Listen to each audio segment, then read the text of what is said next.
नमस्कार, अपना उत्तराखंड में आप सभी का स्वागत है। मैं हूं नीलू। करते खबरों की शुरुआत तो रुद्रप्रयाग से खबर, जहां पर जवाड़ी बाईपास पर डीएफओ कार्यालय के पास कल देर रात एक गाड़ी बेकाबू होकर लगभग 100 मीटर गहरी खाई में जा गिरी, जिससे गाड़ी में सवार 4 लोग गंभीर रूप से घायल हो गए। हादसे की सूचना पर पहुंची डीडीआरएफ की टीम ने घायलों का रेस्क्यू कर इलाज के लिए अस्पताल में भर्ती कराया, जहां पर 2 घायलों की गंभीर हालत को देखते हुए उन्हें हायर सेंटर श्रीनगर भेज दिया गया है, जहां पर उनका उपचार चल रहा है।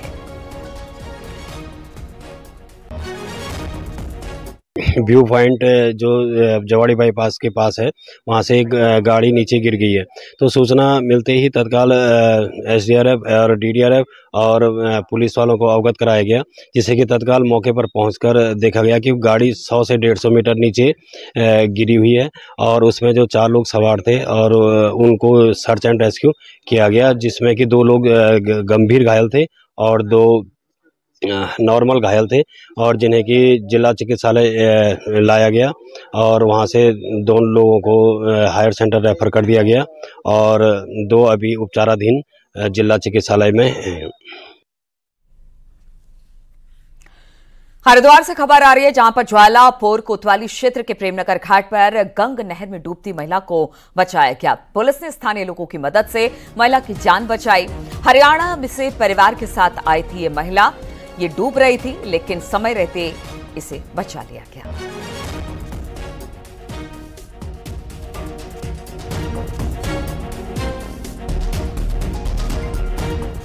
और हरिद्वार के कनखल में बड़ा हादसा हो गया। यहां पर भीड़ भाड़ वाले इलाके से गुजर रही एक कार में अचानक आग लग गई। कार में आग लगती देख ड्राइवर ने तुरंत गाड़ी रोकी और वहां से भाग निकला। बीच बाजार कार में आग लगने से अफरा तफरी मच गई। देखते ही देखते कार आग का गोले में तब्दील हो गई। आसपास मौजूद लोगों ने किसी तरह से पानी डालकर आग पर काबू पाया। तब तक फायर ब्रिगेड भी वहां पर पहुंच गई थी। इसके बाद फायर ब्रिगेड की टीम ने कार के जो आग था उस पर काबू पाया। कार लगने के बाद बताया जा रहा है कि शायद शॉर्ट सर्किट की वजह से यह आग लगी। कनखल के घनी आबादी वाले इलाके में गाड़ी में आग लगने से ये बड़ा हादसा होते होते टल गया। चलती चलती में लगी।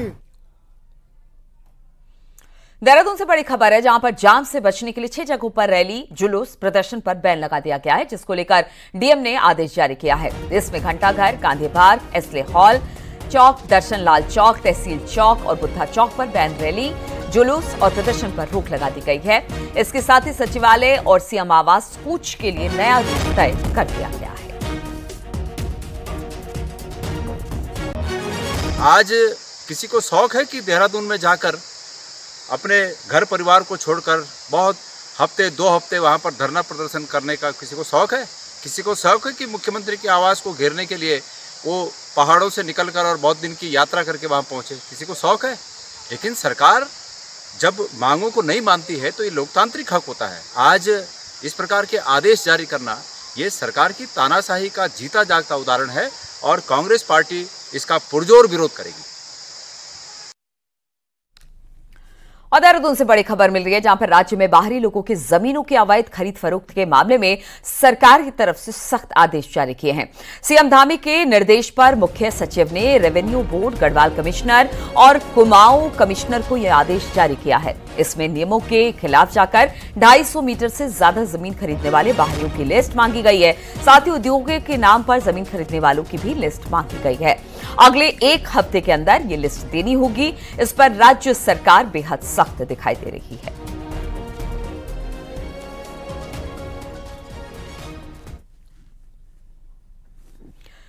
केदारनाथ के प्रति प्रधानमंत्री नरेंद्र मोदी की आस्था और प्रधानमंत्री में उत्तराखंड के लोगों का विश्वास किसी से छुपा नहीं।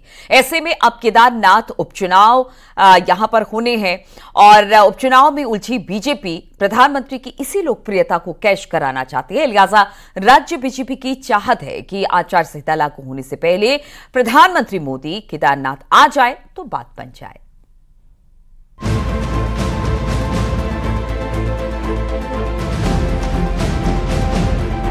उत्तराखंड बीजेपी के लिए प्रधानमंत्री नरेंद्र मोदी हर बार संकट मोचक साबित हुए हैं। पंचायतों से लेकर निकाय और विधानसभा से लेकर लोकसभा, कोई ऐसा चुनाव नहीं जो बीजेपी ने प्रधानमंत्री नरेंद्र मोदी के नाम पर न लड़ा हो।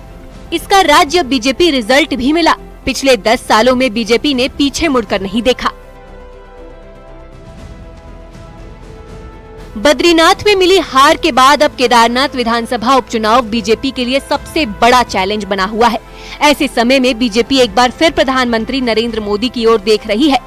बीजेपी चाहती है कि उपचुनाव की अधिसूचना जारी होने से पहले प्रधानमंत्री एक बार केदारनाथ दौरे पर आ जाएं। केदारनाथ के तो अनन्य भक्त हैं और हमेशा केदारनाथ के बारे में जितना भी नवनिर्माण पुनर्निर्माण हुआ है सब आदमी प्रधानमंत्री बनने के बाद ही हुआ है। 2014 के बाद जो काम वहाँ पर केदार घाटी में हुए हैं, बाबा केदार के स्थल पर हुए हैं, उससे अब भव्य केदार और दिव्य केदार बन रहा है और तेजी से बनेगा। सूत्रों की माने तो अंदर खाने इसकी तैयारियां भी चल रही हैं, लेकिन उम्मीद प्रधानमंत्री की हरी झंडी पर टिकी हुई है। पिछले दिनों केदारनाथ की प्रोग्रेस रिपोर्ट लेकर चीफ सेक्रेटरी भी पीएमओ होकर आ चुकी हैं। मंगलवार को मुख्यमंत्री भी प्रधानमंत्री से मुलाकात कर चुके हैं। माना जा रहा है कि दोनों नेताओं की मुलाकात में केदारनाथ उपचुनाव पर भी मंथन हुआ है। अभी ऐसा कोई कार्यक्रम नहीं है और प्रधानमंत्री जी केदारनाथ आने के लिए जब उनका मन करता है, जब बाबा भोले उनको बुलाते हैं तो आते हैं। इस पर मुझे कुछ अभी विषय मेरे जानकारी में नहीं है। कोई ऐसा कार्यक्रम होगा तो आपको सबके सम्मुख को रहेगा। आमतौर पर विधानसभा के उपचुनाव में बहुत कम उदाहरण ऐसे होंगे जब किसी बड़े केंद्रीय नेता को मैदान में उतरना पड़ा हो। ऐसे में राज्य बीजेपी की चाहत पीएम मोदी को केदारनाथ लाने की जरूर है, लेकिन सब कुछ पीएम के फैसले पर निर्भर है। देहरादून से न्यूज 18 के लिए सुनील नौप्रभात की रिपोर्ट।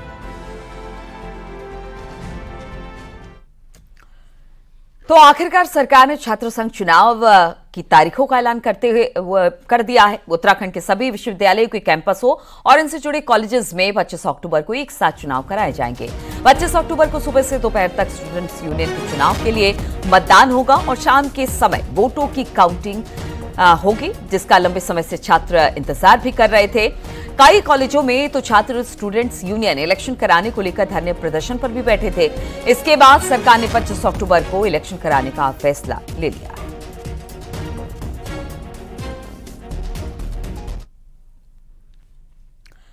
हरिद्वार में मनसा देवी मार्ग पर सुबह 4 बजे जंगली हाथी आ जाने से अफरा तफरी मच गई। नवरात्रों के चलते मनसा देवी मंदिर पैदल मार्ग पर सुबह से ही यात्री पहुंचने शुरू हो गए थे। इस बीच एक जंगली हाथी अचानक आ धमका। इसके बाद लोग सहम गए। काफी देर तक हाथी वहां पर चहलकदमी करता रहा। आपको बता दें कि मनसा देवी मंदिर पैदल मार्ग राजाजी टाइगर रिजर्व से होकर गुजरता है।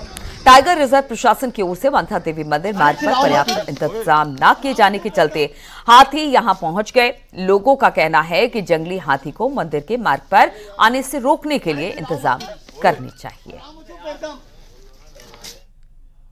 सुबह मां मनसा मैया के दरबार में आते हैं और आज यहाँ पर मनसा देवी के नीचे मेन गेट पे आज हाथी आए हैं, जिससे वन विभाग वालों को थोड़ा सा ध्यान देना चाहिए कि यहाँ पर नवरात्रि का माहौल चल रहा है, जिससे वन विभाग में जो जानवर है हमारे हाथी वगैरह, तो उनकी थोड़ी सी व्यवस्था बनाई जाए जिससे श्रद्धालुओं को कोई दिक्कत परेशानी ना हो। 38वें नेशनल गेम्स उत्तराखंड में होने वाले हैं। 28 जनवरी को 14 फरवरी तक तारीख की घोषणा हो चुकी है। स्पोर्ट्स डिपार्टमेंट के प्रिंसिपल सेक्रेटरी अमित सिन्हा के मुताबिक सभी वेन्यू तैयार हैं और जल्द ओलंपिक एसोसिएशन की टीम सभी वेन्यू का इंस्पेक्शन करेगी। स्पोर्ट्स डिपार्टमेंट चाहता है कि पिथौरागढ़ में बॉक्सिंग और टिहरी में वाटर स्पोर्ट्स की इवेंट हो, लेकिन ये सब ओलंपिक एसोसिएशन तय करेगा। तारीख की घोषणा के बाद गुरुवार को स्पोर्ट्स डिपार्टमेंट ने नेशनल गेम्स को लेकर मीटिंग की। आप देखिए, देहरादून है, हरिद्वार है, उधम सिंह नगर और हल्द्वानी गोलापार में हमारे जहां बड़े क्लस्टर हैं। इसके अतिरिक्त बॉक्सिंग का जैसे हमारा पिथौरागढ़ में भी है, लेकिन वहां पे हमें ओलंपिक संघ को एक बार टीम जाएगी, देखेगी। हमारे टिहरी में लेक पे हो रहा है तो उस लेक पे भी टीम जाएगी, देखेगी कि कैनोइंग क्या है, कैसे हो सकता है। तो इस तरह से हमारे पूरे पहाड़ों पर तैयारी देखेगी। त्योहारी सीजन को लेकर शहर में यातायात और शांति व्यवस्था को लेकर पुलिस प्रशासन ने तैयारी शुरू कर दी है, जिसमें ट्रैफिक प्लान के तहत घाट चौक से त्रिवेणी घाट तक 0 जोन रहेगा और चंद्रभान भागा और नगर निगम में गाड़ियों के लिए पार्किंग बनाई गई है। साथ ही बड़ी गाड़ियों को नेपाली फार्म से नटराज चौक की ओर डायवर्ट किया जाएगा। आगामी दशहरा पर्व के दृष्टिगत आज यहाँ सभी पुलिसकर्मियों की, अधिकारियों की मेरे द्वारा मीटिंग लेकर उनको ब्रीफ किया गया है और पिछले वर्षों के आकलन करते हुए, अनुभवों को शेयर करते हुए कितनी भीड़ थी और क्या ट्रैफिक व्यवस्था थी, सारी हर चीज़ के हर पहलू पर हम लोगों ने आज विचार विमर्श किया है। त्योहारी सीजन के मद्देनजर खाद्य सुरक्षा विभाग अलर्ट पर है। आपको बता दें कि त्योहारी सीजन के दौरान मिलावटखोर सक्रिय हो जाते हैं, इसलिए अभियान चलाकर पनीर, दूध, दही, मिठाई के सैंपल लिए जाते हैं। वहीं खाद्य सुरक्षा विभाग के अधिकारियों का कहना है कि समय समय पर अभियान चलाया जा रहा है। दशहरा, दीपावली में जिले के शहर और देहात क्षेत्रों में विभाग लगातार अभियान चलाया है। वहीं बाहरी राज्यों से आने वाले खाद्य पदार्थों की चेकिंग की जाती है ताकि लोगों के स्वास्थ्य के साथ मिलावटखोरों के खिलाफ सख्त कार्रवाई की जा सके। दरअसल आपके माध्यम से मैं कहना चाहता हूं कि हम लोग अभी बीच में भी आपने देखा होगा, आप मीडिया के माध्यम से भी आप लोगों ने हाईलाइट भी किया है कि त्योहारों को दृष्टि रखते हुए हमने पहले बीच में घी की कार्रवाई भी की है। हम लोगों ने इसमें सैंपल लिए संपूर्ण जनपद में और आगामी त्यौहार को देखते हुए हम लोग अभी आजकल नवरात्र की इसमें कुट्टू के आटे का विशेष कर चल रहा है, उसमें हमने अवेयरनेस प्रोग्राम भी चलाया है और साथ ही हम लोगों ने सैंपलिंग भी की है पूरी टीम के साथ संपूर्ण जनपद में। और उत्तरकाशी से बड़ी खबर, जहां पर 2 नवंबर को 12:14 पर बंद होंगे गंगोत्री धाम के कपाट। श्रद्धालुओं के दर्शन के लिए बंद कर दिए जाएंगे धाम के कपाट और 3 नवंबर को शीतकालीन प्रवास के लिए उत्सव डोली मुखवा पहुंचेगी। वहीं 3 नवंबर को भैया दूज के पावन पर्व पर यमुनोत्री धाम के कपाट बंद किए जाएंगे, जिसका शुभ मुहूर्त कल विजयदशमी के पावन पर्व पर पुरोहितों द्वारा निकाला जाएगा। हजारों श्रद्धालु के साथ मां गंगा की डोली यहां से रवाना होगी।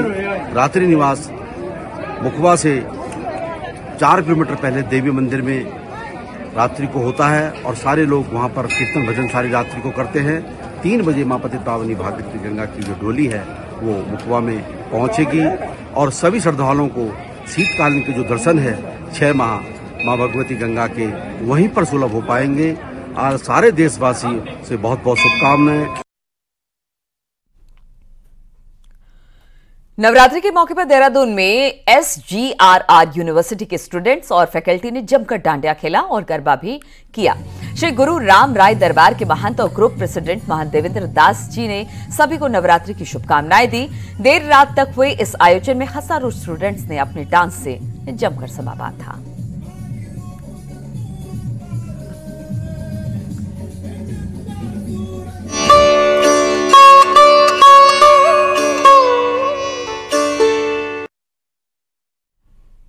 और आज नवरात्रि का आखिरी दिन, नैनीताल के मंदिरों में सुबह से ही भक्तों की भीड़ उमड़ी है।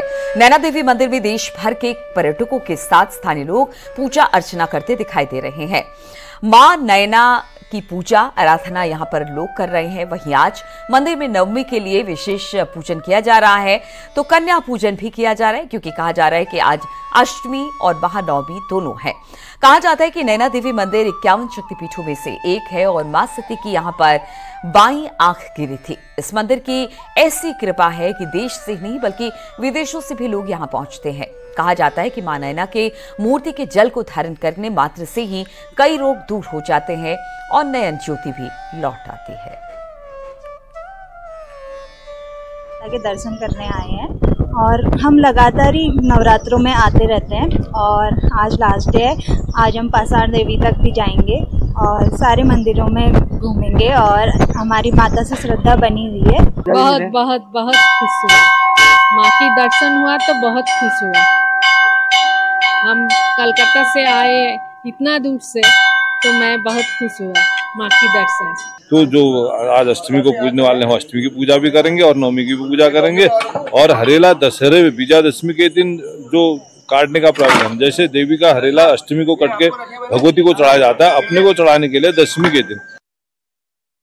नवरात्र का आखिरी दिन है और ये देख सकते हैं कि नैना देवी मंदिर में किस तरह से चहल पहल बनी हुई है।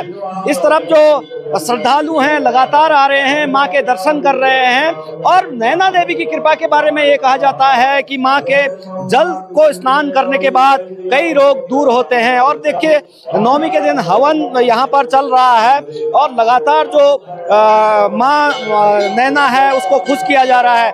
पीछे मेरे इसके ठीक मुख्य मंदिर है। मुख्य मंदिर की बात करी जाए तो यहाँ पर लगातार सुबह से इसी तरीके से जो श्रद्धालु हैं वो आ रहे हैं, माँ के दर्शन कर रहे हैं और पूजा पाठ कर रहे हैं, अपनी माँ को खुश कर रहे हैं। क्योंकि जो नैना माँ है, सती की बाई यहाँ पर गिरी थी ये कहा जाता है, और इसीलिए यहाँ पर नेत्र ज्योति के रूप में माँ नैना के नेत्रों की पूजा होती है। कई लोगों के नेत्र ज्योति इसी मंदिर से वापस लौटी है, और इसके अलावा कई किंवदंतियां इस मंदिर के बारे में कहा जाता है। हालांकि ये भी कहा जाता है नवरात्र के दिन जो भी अपनी श्रद्धा मन से यहाँ पूजा करे, पाठ करे, माँ को खुश करे तो उसकी मनोकामना हमेशा पूर्ण होती है।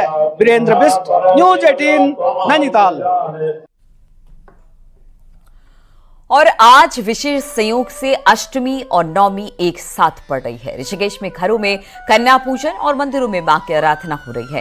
ऐसे में मां दुर्गा के पंडालों में विशेष रौनक दिख रही है। श्रद्धालु मां का आशीर्वाद ले रहे हैं। दुर्गा पंडाल को भव्य रूप से सजाया गया है। ये तस्वीरें हम आपको दिखा रहे हैं कि किस तरह से ये भव्यता आपको दुर्गा पंडालों से लेकर घर तक देखने को मिल रही है।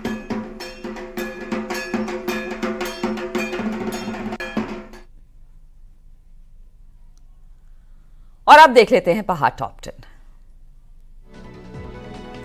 हरिद्वार की रानीपुर से पुलिस ने मोबाइल झपटमार गिरोह के 4 सदस्यों को गिरफ्तार किया, जिसमें पति पत्नी भी शामिल हैं।